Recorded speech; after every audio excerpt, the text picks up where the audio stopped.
Just preparing it. Sorry, everyone. This is the bureaucratic, or not the administrative bit as we go live to YouTube. Done. Tēnā koutou, kua hui mai nei, tēnā whare o tātou, ki te kōrero, ki te whakarongo, i ngā kaupapa o te hapore, nau mai, haere mai, nā reira tēnā koutou katoa. Welcome along to our Community Open Forum this morning. Just a reminder first up that this is being live streamed on both our board YouTube channel and our board Facebook page. We do have a lot of people to speak to us today, so we are going to keep the timing very tight. Just a reminder to everyone that you've got 5 minutes each. So we'll get underway, and first up we have John Allen. Welcome, John.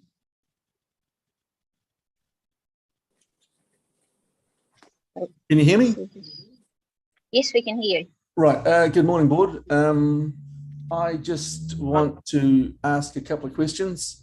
I recently complained about the cycleways and the problems, and I see it's already been resolved, but no member of staff approached me as I asked. Recently, I saw that there was a tracker placed outside my property to count cycles, but however, it didn't take into account that people were actually cycling on the footpath. So you wouldn't get an accurate determination anyway. The second thing is, it was excellent that Ali Jones actually brought in to the attention of the locals that the speed of Cranford Street from the roundabout is excessive from the free turn. However, I have to note that this very matter was discussed in a court case between placemakers, and an independent traffic planner said that that thing would exactly happen. So you as a board are well aware of it. And again, I think you need to address the speed that is going along that street and access to properties. I came out of the Waitomo garage last night, and the sign that you've allowed to be placed there from the community perspective, you can't see when you go out and exit that business. So eventually somebody again is going to be injured there. And I would really, really like the report to be presented about the independent traffic report saying that there should be traffic lights and no roundabout at the intersection because it's a fatal flaw in the design. And yet it falls upon deaf ears in the community. The other point that I have is that I gather that you work under the Local Government Act, and I asked the person before about the fact that you follow the standing orders, and under 12.2, the Speaker is not allowed to criticising board or elected members. So how do you actually take a complaint about a staff member to the board and have it addressed when you cannot call them out by name and when you provide them evidence? Because otherwise, what are you there for? I will have to go through the Chief Executive Officer otherwise. And I don't think that's what your job is to hold people to account. Do you have any questions? No, usual story, blank. Nothing to say, nothing to hear. I do, John. Yeah. So have you actually taken the complaint to the CEO? Well, no, that's the next stage. Okay. I handed this information to Mike Davison in a meeting about a couple of years ago, and nothing's been done. Well, I am interested to know how we do that as well. So I'll follow up on the 12.2. Yeah, we know. How do we redress a problem or an issue in the community when nothing gets done and there is no feedback to the members of the public when we address that? And unfortunately, this has happened with Ali, where she has taken the word of the staff, and I feel, this is my opinion, that she was lied to. And then she's thrown under the bus. But then how else do we redress this? You know, and we want good governance, we want a safe community, and we want to have access to information. And when you ask and require information on meetings, as I wanted to find out information on cycle lanes, it is so vague when it comes to recording of meetings. And in this day and age, every meeting, or if it's a workshop, should be audio recorded so it can go back to the public so that we can analyze of what's happened, how the decisions were made, what consequences are to the public, and accountability for those actions. And Ali was... I just want to clarify, by the way, so my name is Ali, as in short for Alison, John, just so you know. I wasn't raising the issue of speed in that area that you just said that I was. I have raised the... Hang on, John, I'm just, if I could finish. I raised the issue of speed in the St Albans area generally, and I was particularly concerned about the speed on the CNC itself and the lack of enforcement. So I really need to correct you. That is excellent, Ali, but we told you this would happen. Well, that's been 5 minutes, John. So I'm going to stop you there. Thank you for that feedback. We as a board are we take transparency very seriously, and we will be interested in hearing what the CE has to say in response to your complaint. So we're going to leave that one there. And next up, we have Emma. Welcome, Emma. Thank you. You've got someone else there as well. I have. Kia ora, I'm Emma, and this is my oldest daughter, Rita, who is 7. Not older. And we are just here on a positive note this morning to talk about a couple of things within our beautiful little community. First, I would like to just briefly talk about the murals. If anyone has walked through the part of McFarlane Park nearest the school, down here, there are half a dozen or more murals that have been put up in our area, painted by various local artists. And a while ago, this came to our attention, and so my daughter and I decided to paint a mural, and it's gone up. So Rita here has written a little story that she would like to read in regards to that. Ready? You just read it. Big loud voice. I am interested in Vincent van Gogh, the famous artist. Someone told Mum that you were allowed to paint a mural for our community in McFarlane Park. Mum and I decided that we would. We painted The Starry Night by Vincent van Gogh. It took a long time. At last it was time to put the mural up. Steve helped to put it up. There were colourful flags around it. Mum and I took the sheet off, and underneath was The Starry Night. I feel happy and proud. Good girl. Thank you, Rita. Can I go back? So that's one wonderful initiative. Just wait for a second if I have a question. That's one wonderful initiative within our community that we feel really proud of. We often use McFarlane Park, and it's really lovely to see those murals beautifying the area. And I know a lot of people walk past and have seen them. So I do hope many more artists do take up the challenge and paint a mural. The second one I was just going to touch on very quickly before any questions is the wonderful little community garden that has been put in McFarlane Park as well. We are actually a part of that. We go most, it was a Thursday, we go most Tuesdays.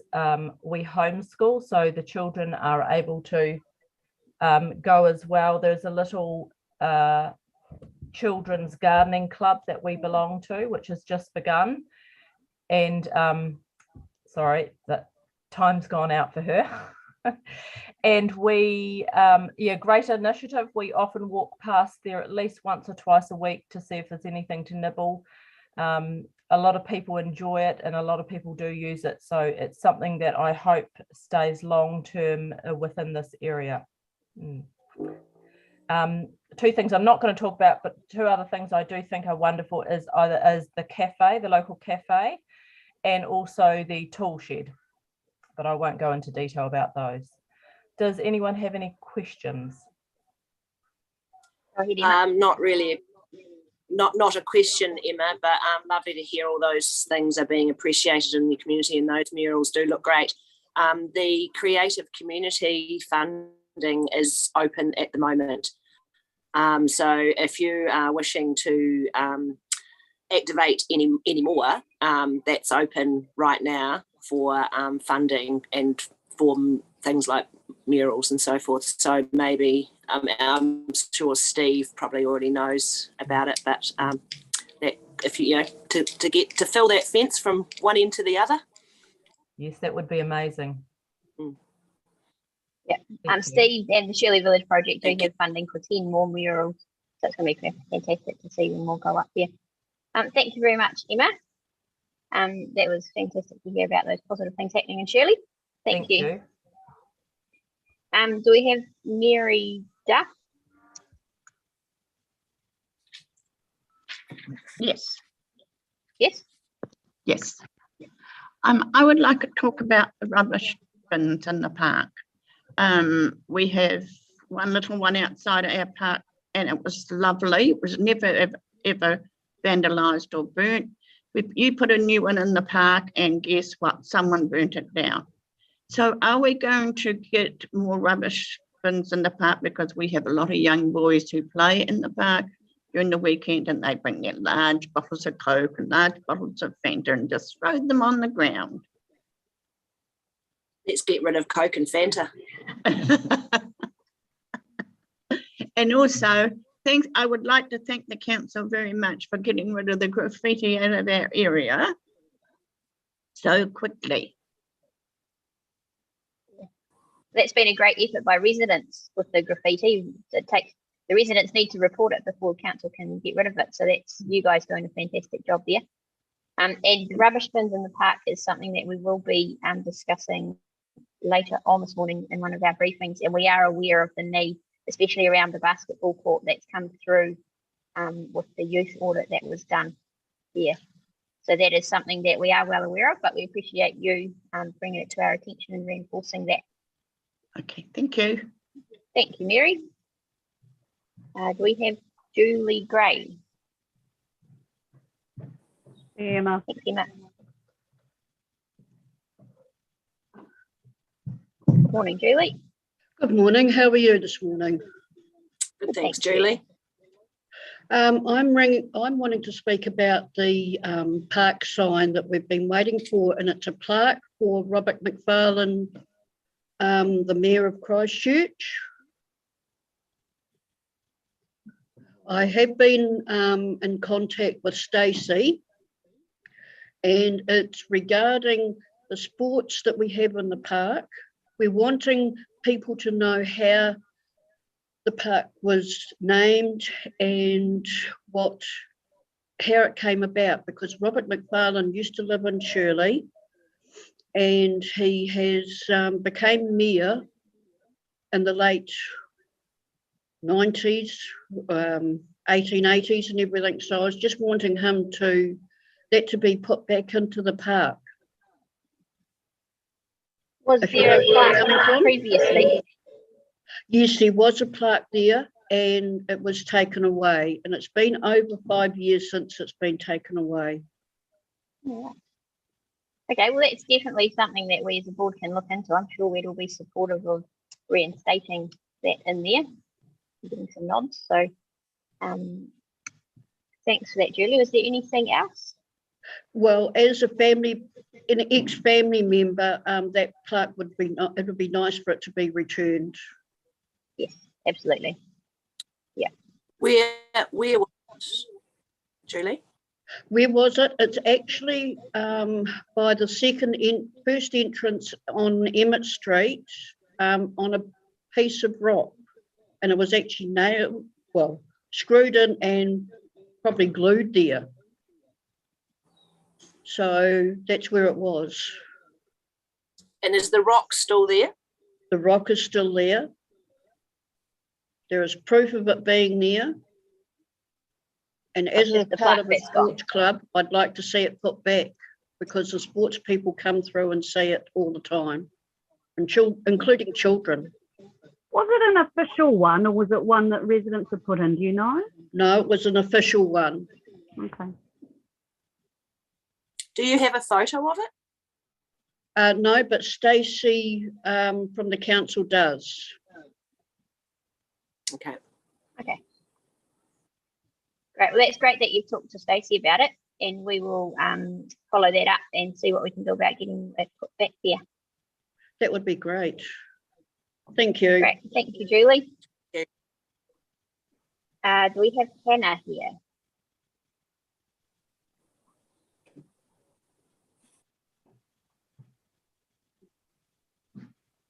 Welcome, Hannah. Hi. Hi, Hannah.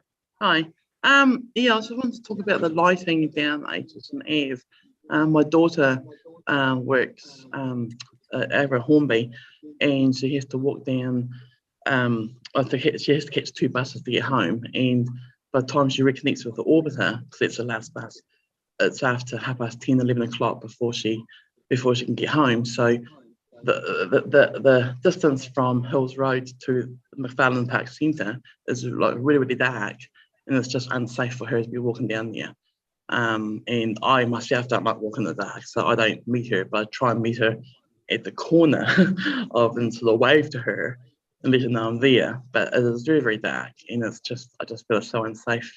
You know, she's a young woman, she's only 23, and she's pregnant at the moment, so that's another thing. It wouldn't take much for somebody to like grab her and do whatever to her, you know, because there's just no lighting down here. Sometimes the lights are on in the dairy, but sometimes they're not. So yeah, and I just feel that it's a safety concern. Yeah, I mean, and anybody else that's walking down there that time of night. Yeah. So you're saying there are lights here, but they're not working? No, the first half from Hills Road to McFarlane Park Centre, which is about halfway down, there is no lighting. On this side. There is on that side, but not all. There's not a lot, if that makes sense. Okay, so that's on the park side. The park side. On the McFarlane side. Aitchison Ave, yeah. Yeah. I just got a quick question. Yeah, go ahead, Simon. That's right. I'm not sure, Hannah, if you know if the lighting has been upgraded to LED lighting in that street. There's been a citywide program on that, which has impacted brightness, I know, in some areas. Are you aware if you've got? No, well, on Saturday we meet my daughter halfway down, and there's still no light from the first half. Yeah. So I don't know unless it's covered by trees. I don't know. There are a lot of trees down here where people don't cut their trees back. That could be a thing, but I still know the first half of Aitchison Ave, there are no, the lights aren't great. Okay, thank you. Right. Well, thank you for bringing that concern to us, and that's something we will definitely be following up with staff to see what we can do to make that better for people's safety. Awesome, thank you. Great, thank you, Hannah. Andre. Kia ora. Kia ora, Andre. How you doing? Thanks for being here. I just wanted to say thanks for the way you guys keep the grounds here most of the time. So I help run Monday Night Touch down here at the park. So we have about, at the moment, numbers are pretty small. Obviously with COVID, people just not keen to get out. So you're kind of getting about 20 people, but in the height of the season, which is just social, so it's just rock up anyone from the community. We probably get about 50 down here on a day, about 40 playing, and then people on the playground and parents and whānau hanging around. So we've really appreciated when the park is mowed well and when the lines have been set up. And so one of the dilemmas I think we've just coming into now is that the lines were painted. I don't think they were being painted for us, which is fair enough, I guess, but they were for the school tournament that I think happens on a Wednesday afternoon down here. But that is stopped for COVID, and so now when we've turned up for the last couple of weeks, there's actually no lines on the field to play touch with. It would just be awesome if we could, even if somebody from the parks could come down and even mark out one field for the people coming down. That'd be great. But yeah, I guess I'd love to see just this area around here, the basketball court, playground sort of area. Like it's such a well-used area. It's the only sort of place in Shirley where people hang out, because there's not much else around. It'd be great to see a bit of investment be put into that over the long term. Yeah, and Steve just reminded me that the lawns they tend to get, I guess it's that time of the year. I've seen that it's spring and autumn where the lawn the grass grows so quickly that sometimes you feel like you're either playing in long grass or you're playing up to your ankles in dead grass that's been mowed that's sitting on the top. So. Do you use Snap10 Solve though? Do you know the Snap10 Solve app? Yeah. I've used that for there was one stage that the fields were marked incorrectly. I can't remember exactly what happened. There was maybe no try line or something like that, and I'd Snap10 solved it. And actually, I think within a couple of days, somebody came in and fixed it up. But I guess I'm not sure about, am I a bit cheeky to stand out there and say there's Snap10 solved? There's no touch lines out there. Can you come and put some on for me? No, that's exactly what it's there for. And if you feel that the grass needs mowing or the maintenance isn't being kept up to scratch, then that's absolutely what it's used for, not to help out. Yeah. Yeah, thank you. Emma? Do you know the maintenance schedule for the mowing? No. Maybe we could find that out. To help, so you actually know when they're meant to be turning up. Yeah, we can follow up with staff on the maintenance schedule and find out about getting the lines redone. Yeah. For the touch. And then this is something almost completely unrelated, but somebody just made note of it. Picking up rat tests. I don't know if you can do anything about this, but somebody in our community was turned away because at the Pages Road Centre because they didn't have a car, because they didn't come in a car, they came by bus. And so the person was like, how dare you, people have been lining up in lines in the cars for this long. What do you think you're doing here walking to the front of the line? Well, what's you supposed to do? Stand behind the cars and move up one car at a time. So I don't know if that could be looked at. Just on that. Actually, others might have a comment as well. I believe now it's possible to place an order for rat tests from a wider range of pickup points and basically make an appointment, go and pick them up, which should make that easier. I know there's been issues with people without cars trying to access like drive-through testing and vaccination as well. It's a recognised issue that unfortunately we don't seem to have done well to support some in our community around that. But I'm not sure if other members can comment. I think that is getting easier now through the online service to make an appointment to pick up rats. Yeah, it's actually really disappointing to hear because they do provide a walk-in service. I went to the airport on my bike and was able to walk straight into it. So that's actually really disappointing to hear. Obviously, it's not a council-led initiative, but yeah, it's a shame to hear that because you can walk into them. Yeah. So that was the Pages Road one, which I think is maybe its first day operating today, because I think yesterday it was only Orchard Road for the rat tests, or they're picking them up, as far as I understand, and they added the new locations as of yesterday. But yeah, I don't know if you can talk to somebody who knows someone. Yeah, no, we appreciate you bringing it to our attention. Thank you, Andre. No problem. Thanks for your time. Appreciate your time. Thank you. And then finally, we've got Jane. Go to Jane. Hi, thank you. Now I'm here because when we put this out to community, a lot of people wanted to share their ideas with Sharon and I, but didn't actually want to Zoom. So quite a few of the ideas have already been covered by the others, but there are a couple of things that came up that thought would be worth mentioning. One is the community loves the fact they've got this great park that meanders through their community, but they'd love some more seating. There's a little seat by the play area outside the park centre, which is well used as parents watch their kids play or the basketball. And there's a little one just also where people want to touch, but a suggestion was to have some more seating under the trees behind the shops, because that would be a really nice space for picnics, and some more seating through the other parts of the park, because it's just a really nice park to sit and enjoy and watch the things that happen there. There have also been quite a few comments that have come through to us about that little part of grass outside the neighbourhood centre, between our two centres. It's often a thoroughfare. People walk from the park centre here where they've been at something like Sparkling Stars and they go and get a Bristol coffee at the neighbourhood centre, or they've been at Knit and Natter here and they go and get their fruit and veggies. But it's the grass is often overgrown, and again, like the park here, clumps of kind of mown grass. I appreciate it's a really tricky part to mow because of the railings, and it needs a smaller mower and there's trees. Just kind of wondered what the council's thought were about what could be done about that to raise the bar. We're kind of trying to keep our area nice with no graffiti, and then, but outside a neighbourhood centre looks quite tired and unkempt a lot of the time. What it So we can definitely ask that question when we're asking about the mowing of the park. We'll ask about that bit there as well, and I would almost say that needs to be mowed more than the park probably. Emma, what were you going to say? Jane, is it best in grass, or would it be better in some other covering? That's a very good question. There was a suggestion, could it perhaps be in some grasses and bark chip that might make it easier to maintain and so stay looking nicer. Another thought was we, with a community garden, which is we really appreciate having, we've got a local community member who mows around those beds because it is really hard to get the big mower, and actually it's impossible. So he does a beautiful job.